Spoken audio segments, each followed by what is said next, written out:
මේ බටලන්ද වදකාගාරයේ හරි එළියකන්ද වදකාගාරයේ හරි වද වේදනා විඳලා මැරිච්ච මිනිස්සුව බයිට් එකට ගන්න එපා. රනිල්ලට චෝදනාව තියෙන්නේ ශාරීරික වශයෙන් වද දීලා ඝාතනය කරා කියන චෝදනාව. මොවුන් අද කරමින් ඉන්නේ ඒ දිවි පුදුපු මිනිස්සුන්ව දේශපාලන වශයෙන් නැවත නැවතත් වද දී මරා දමීමේ න්‍යාය පත්‍රයක මේ යන්නේ. Get $150,000 for degrees and up to 50% off on diplomas at York Graduate Campus. Enroll today.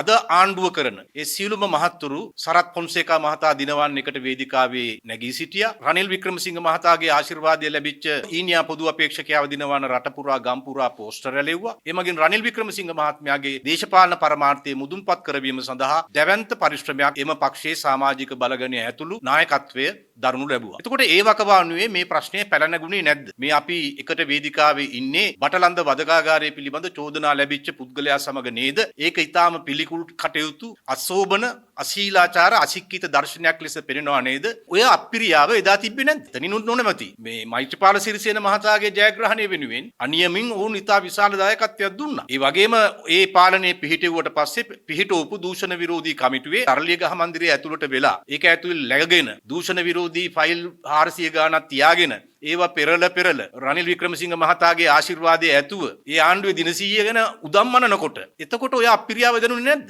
එතකොට රනිල් වික්‍රමසිංහ බටලන්ද වදකාගාරයට සම්බන්ධ කෙනෙක් කියලා හිතුනේ නැද්ද? අල් ජසීරා මාධ්‍යවේදියාම කීවට පස්සේද මේගොල්ලෝ නිින්දෙන් ඇහැරුනේ? Start your future after O levels. Join IIT.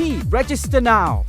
ඒ නිසා අපි මේ කියන්නේ මේ බටලන්ද වදකාගාරයේ හරි එළියකන්ද වදකාගාරයේ හරි මේ රටේ තිබිච්ච දැවැන්ත වදකාගාරවල වද වේදනා විඳලා මැරිච්ච මිනිස්සුව බයිට් එකට ගන්න එපා. දේශපාලන බයිට් එකක් බවට පත් කරගන්න එපා. ඒ වදකාගාරවල දුක් විඳ ඉන්දු ලංකා ගිවිසුම භංග වේවා, පළාත් සභා ක්‍රමයේ භංග වේවා, 13 වෙනි විවස්ථා සංශෝධනයේ භංග වේවා, මාතෘභූමියේ ඒකීභාවයේ දිනේවා කියලා තමයි මේ මිනිස්සු ජීවිත පරිත්‍යාග කළේ. එතකොට මේ මිනිස්සු ගැන සදාචාරාත්මක දේශපාලන වගකීමක් තියෙනවා නම් ඔය කියන අද ඉන්දියානුකරණයට අදාළ න්‍යාය පත්‍රය කර තියාගෙන යන්නේ කවුද? රනිල් කර තියාගෙන ගියාටත් වඩා ඉහළින් කර තියාගෙන යන්නේ කවුද? රනිල්ලට චෝදනාව තියෙන්නේ ශාරීරික වශයෙන් වද දීලා ඝාතනය කරා කියන චෝදනාව. අද මේ අයට එනවා දිවි පුදුපු මිනිස්සු විරුද්ධ වෙච්ච දේශපාලන න්‍යාය පත්‍රය පරාජය කරන්න හදපු දේශපාලන න්‍යාය පත්‍රය කර තියාගෙන යන්න උන් හැටියට මොවුන් අද කරමින් ඉන්නේ ඒ දිවි පුදුපු මිනිස්සුන්ව දේශපාලන වශයෙන් නැවත නැවතත් වද දී මරා දමීමේ න්‍යාය පත්‍රයක මේ යන්නේ. සම්පත් ලීසින් පොලිය අඩුම පහසුම ලීසින් ගන්න විශ්වසනීය සම්පත් බැංකුව වෙත එන්න.